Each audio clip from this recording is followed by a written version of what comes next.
ti hian ka record a in lo oi lo takin hi ai zol ani a ai zol ani a vein hi ni som le pali ani a tro chuan naktuk ni som panga ni a ni som panga ka phei ro na hi ai zola ka phone mang lai nia ti chuan ai zola chuan hei thawek tro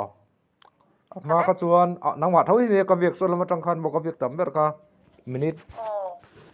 minute pot leng lo ain ring rol khan a heng ta thin ta tro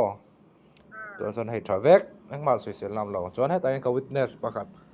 au jani om boka ani pon min siat pui solma ka thlen phei huna ka ron update lenga enge tang lam na kha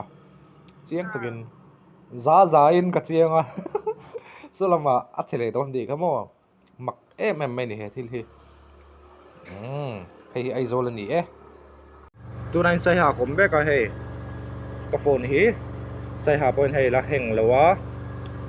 chuan hei khua kan khua kala thleng lo do ta kan khua chuan a chele ngei don ni sai ha ko chunga chuan hei ala thawek ala tha dro now na tha te ri pon ka ala thawek lakena chuan a tha to lawang ka thlen phei huna chuan chu approve nan ka lo lalok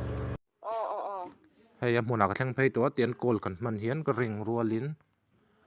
senta phut zela khu boi thlak ani tuna phi chuan kun na sale to touch thelo hei engma thei thelo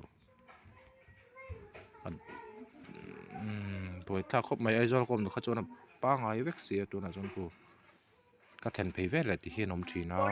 enge chan ka shalo boi na om zia ka dam sa thei ngai lo nang mani da lo chuan mo kalkung tlon ni nom lo kalkung tlon ni nom ngai box zi lawa dian thlen phei ve le hian ti hian om thina ka thlen zan phei ka chuan ni tenge om kha a heng na salu to ka da thei lo e ka khoi thei lo top a battery ka da lo thak ni danga ngai mi lovin mo problem engma ngai lo to ro ai zo la ko chun hei a flashlight te loin on vel boi thak ku hei pe ron len eng thei to lo chin